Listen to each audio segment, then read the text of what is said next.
Get ready, start. Mr. Deputy Chairman, I have to thank honorable members for the kind words that they have said about the government in the course of the discussion this afternoon. This is an occasion of more than ordinary significance. The political history of India had many vicissitudes, and this particular day will be remembered as placing another milestone in our progress towards an ideal state. There have naturally been many storms, and we have had to pass through considerable stress and strain. Yet it is a great pleasure to me to tender my felicitations to the honorable members of the House. During the last 10.5 months, the country had been resounding with the echoes of the States Reorganization Commission, the proposals made by it, the various claims put forward by individual groups and government, and the comments and criticisms made by innumerable persons from the press, from the public platforms, from the floor of the legislatures, and ultimately from the floor of the two houses of Parliament itself. It is a matter of gratification, I would submit, almost one of unique character, that in spite of all the vicissitudes through which this bill had to pass, ultimately the form which it has assumed and which represents the fruits of the collective wisdom of the two houses of Parliament has the support, almost the unanimous support of both the houses. I would like honorable members just to place before themselves the picture of the new map of India. So far, we had a large number of states. Perhaps there were 20 states besides some other territories, but now we will have only 14 states and 4 territories besides the Andamans, the Nicobars, and the Lakdweeps. The citizens of this country will be living in the states, and only less than 2% or just near about 1% will be living in the centrally administered areas. It is worth considering now whether we have not really succeeded in evolving a scheme of which we all can well be proud. If honorable members will consider the case of each individual state, they will find that almost unanimity had been reached, except in the case of Ahmedabad in Gujarat.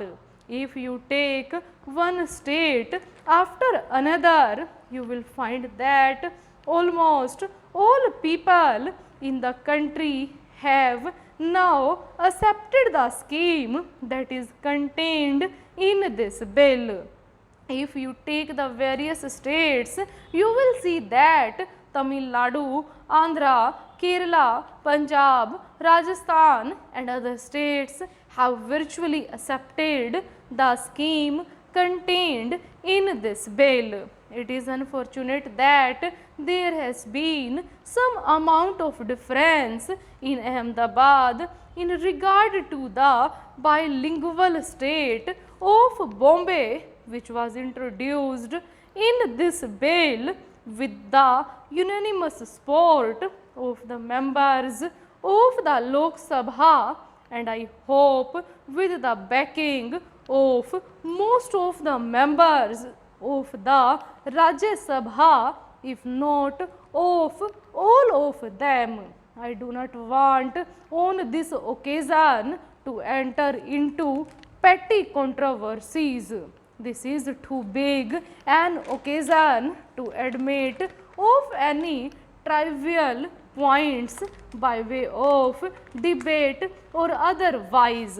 It is my confirmed opinion that the country has succeeded in achieving results which will prove to be of an enduring character and which will take it forward on the road to progress, prosperity and to absolute security and safety. The unity of India will indeed be helped by the rational distribution of the territories of the country. There has been a long standing hankering on the part of large multitudes that their areas should be reorganized.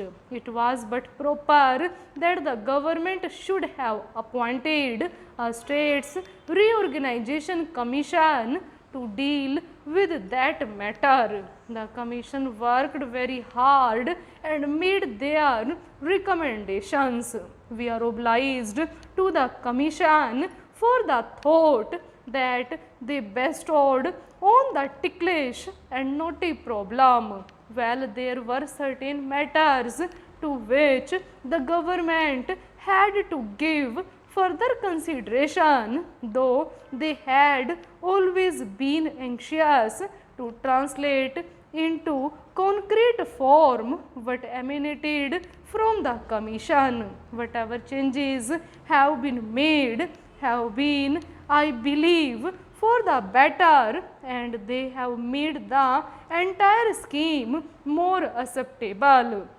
The bill that was placed before the House was certainly placed with the approval of and at the instance of the cabinet. All that was done in the regular way. I do not want to go into details, nor do I consider it necessary to make any retort about what might have been said, because as I said, this is too solemn an occasion for such an operation. I may also observe that we have no fault to find with anybody. Everyone, whether individuals or those who had an opportunity of working together, tried his utmost, tried to the maximum extent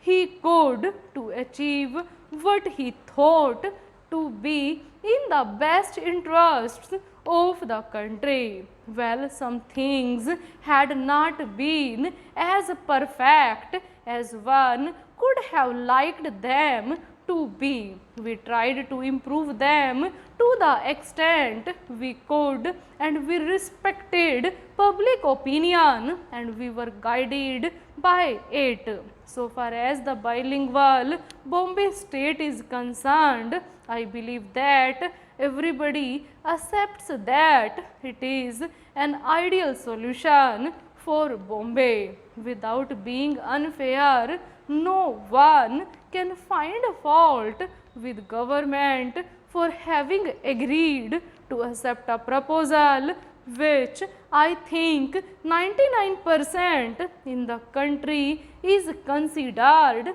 to be the best solution to this very ticklish and almost insoluble problem which had engaged the attention of this house and also of the other house continuously for days and days and for weeks and weeks. I am glad that today the scheme that we have has the backing, the goodwill, the blessing and the support of the entire people in the country. There may have been some errors, there may have been some aberrations. Well, that is unavoidable in human affairs, but after all, man learns by mistakes, and wisdom is ultimately the result of the lessons learnt from a series of mistakes that are committed. Full stop.